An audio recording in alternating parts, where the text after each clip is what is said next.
What's up, everybody? So I have been fixing this car up as time has gone on. It hasn't been that much time. It's been maybe 2 weeks, I think, since I bought it.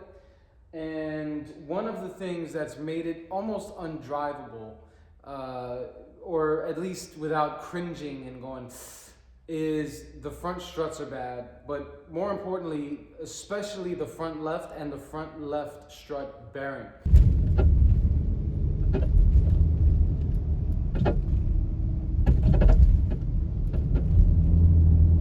There's a company called IPD, which has a website, IPDUSA.com, I believe is the website.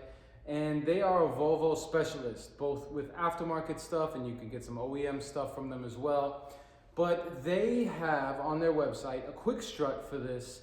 And what's cool about it is it's not like an aftermarket, just completely Chinese made quick strut with like Moog or what have you, or like FCS, TCS, whatever they call it, TRQ. This is made with OEM parts. So the strut itself is a Sachs part, which is the OEM supplier. The springs are Les Jofers. I don't think I'm pronouncing that properly, but that's a Swedish company that is around the realm of an OE supplier. They use their own in-house made IPD heavy duty, very durable rubber spring seat or spring perch, whatever it is, and a Lemforder strut mount. So they use very quality parts, and it is a quick strut that just allows you to remove the complete strut assembly with the spring and everything that's already in there and just put this in and bolt it up. As you can see, there's the Sachs box, and these are the quick struts.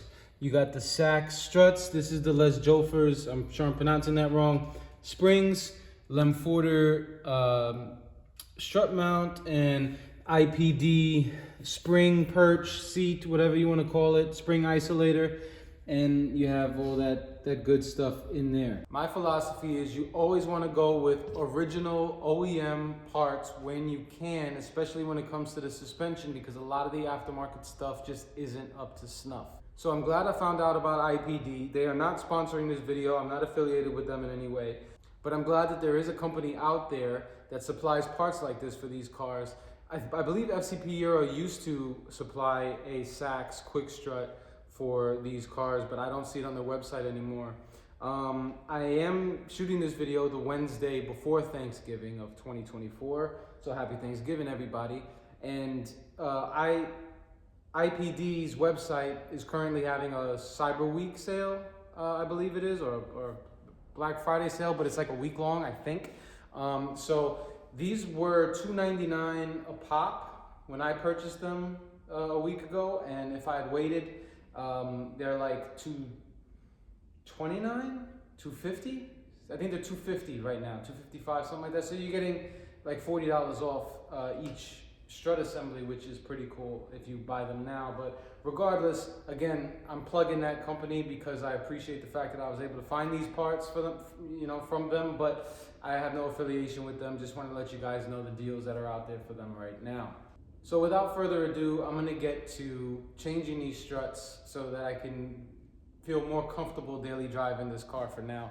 I'm also going to be replacing the rear shocks. They're not nearly as bad, but I do have those on the way as well. I got them from FCP Euro, who were also having a Black Friday / Cyber Monday sale right now. So without further ado, let's jack the front of this thing up, take the wheels off, and just swap these strut assemblies out.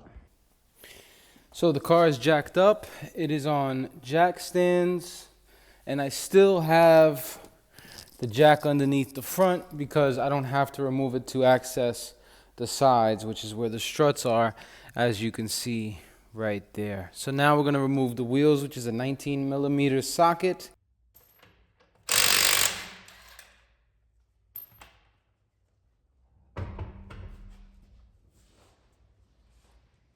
So now we have these two bolts that hold the strut in to the steering knuckle. Oh man, this is gonna be, wow.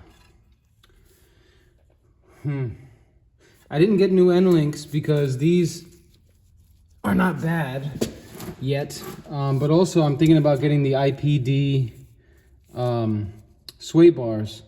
So they come with their own heavy duty end links, but the rust on this doesn't look good. I'm gonna hit this stuff with PB Blaster. Okay, got the ABS line out from here, which is on the strut.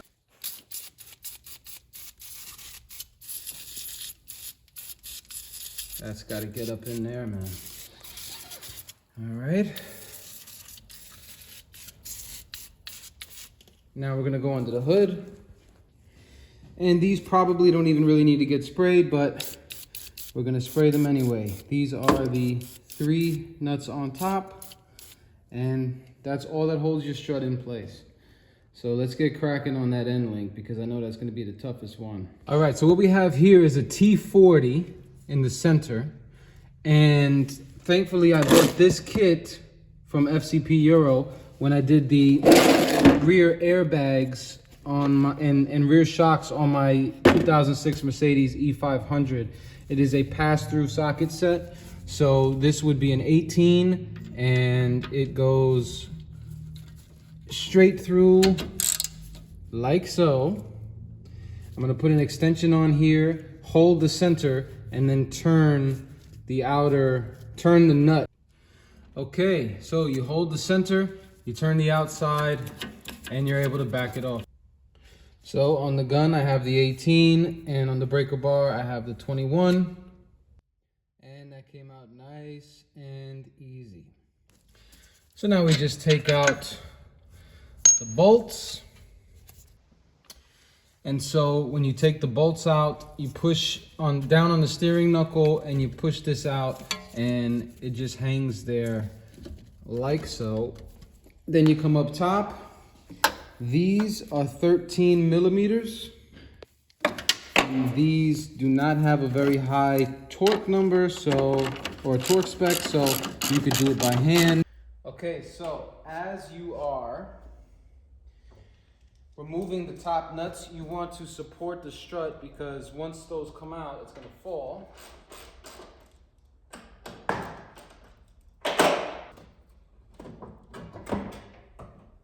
Just try not to screw up this ABS wire, and there you have it. There she is. Okay, so here's the old and here's the new next to each other, obviously. As you can see, Sachs is the OEM supplier, Volvo, Sachs. This has got to be the original shock and spring from when the car was new. I can't imagine how much better it's going to ride now. I mean, 259,000 miles on this. Wow.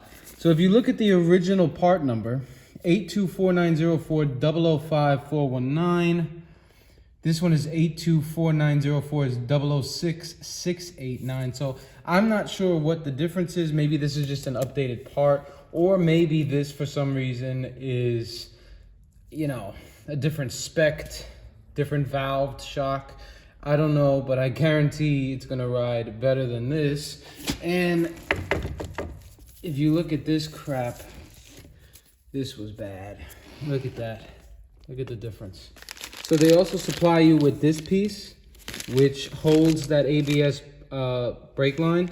And you see the two holes on either side. Depending on what side the strut goes on the car, you put it on the appropriate side. So since on this one, it's here, I'm gonna put it here on this one since it's going in the side that this one came out of, which is the passenger side.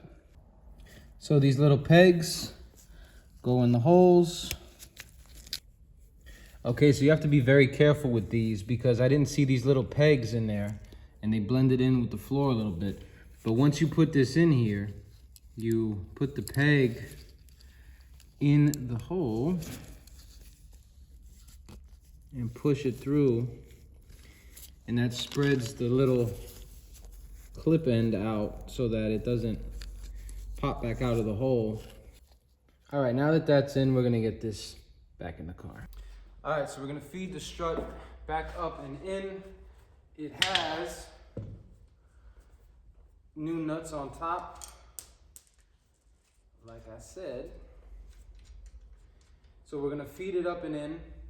The flat part faces the outside of the car. And then once these studs are up through, I'm gonna put the nuts on by hand so that it supports itself a little bit. I'm actually gonna put them up here for now. Nope, I know myself. I'm gonna drop them. Put them in my pocket. And then feed this bad boy. There we go. Oh, you bastard. The brake clip thing fell off. I'll fix it. All right, so I didn't make them too tight, but I snugged them up pretty good because I want to now line this up, which I started to do. And with this lined up, we're gonna put the bolts back through, put the nuts on the other end, put the end link back in there, and then reaffix this. And then we'll be good to go.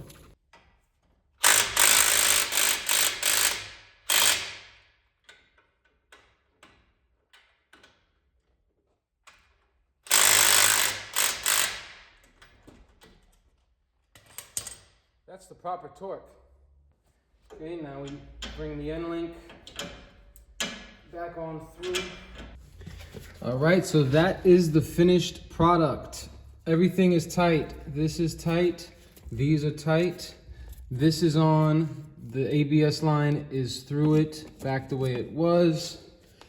And I went back up top and I tightened these.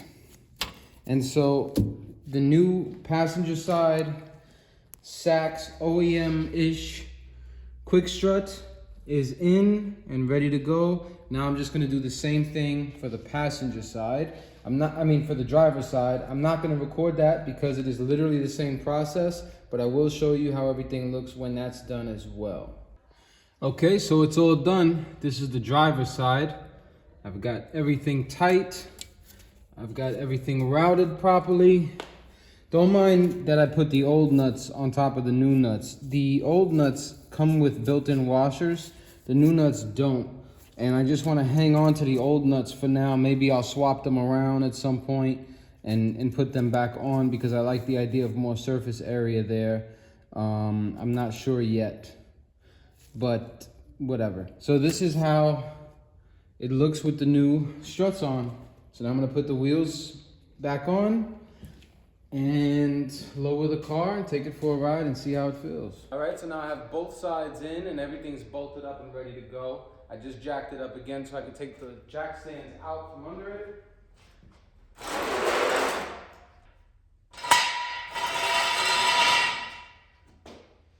All right, there we have it. Now we lower the car slowly.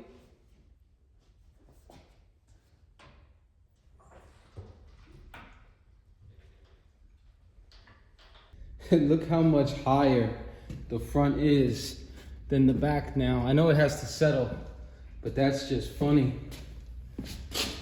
Look at that, it's monster truck status in the front now. It's got positive camber and everything. So I've been driving the car for 20 minutes or so, and wow, so far, this thing is riding like a dream. I forgot, you know, I've been driving cars with double wishbone suspensions for quite a while, and I forgot how integral the strut mounts on a McPherson strut setup are to steering accuracy. Like, this car's steering was wandery before, and now with these new front struts and everything, it feels very, very accurate.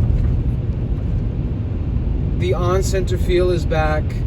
It feels tight again. I keep my hand where it is. The car stays where I have it. Before it was wandery. If there was a gust of wind, it would really move the car around. Now it's nice and solid. So yeah, wow. So I just drove the car about 20 miles or so, and it feels so good.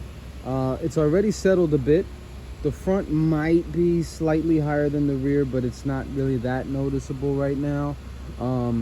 I do have rear shocks coming in. I am going to change out the rear shocks. That should make this thing ride superb. I'm really impressed.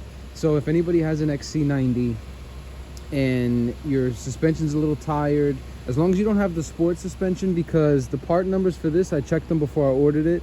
The strut part number and the spring part number are for the base suspension or the non-sport suspension. The part numbers for the sport springs and sport shocks are different. So I don't know if you can call IPD and have them custom make you a quick strut with the sport stuff or not. But if you don't have the sport suspension, this is the proper spec for your XC90, and don't hesitate. Don't get some crap aftermarket one. Get the Sachs quick strut, because thus far I am more than impressed. So that's it for this video, everybody. I hope you enjoyed it. I hope you learned something about how to install front struts on a first generation XC90. I'm gonna be putting out more videos as I do more things to it and fix more things on it. And I still have a bunch of stuff that I've already done. Like you can see, the tires are new and stuff. I have to put those videos together. So like I said, these videos are gonna be a little out of sequence, but it doesn't really matter. So take it easy. Happy Thanksgiving, everybody.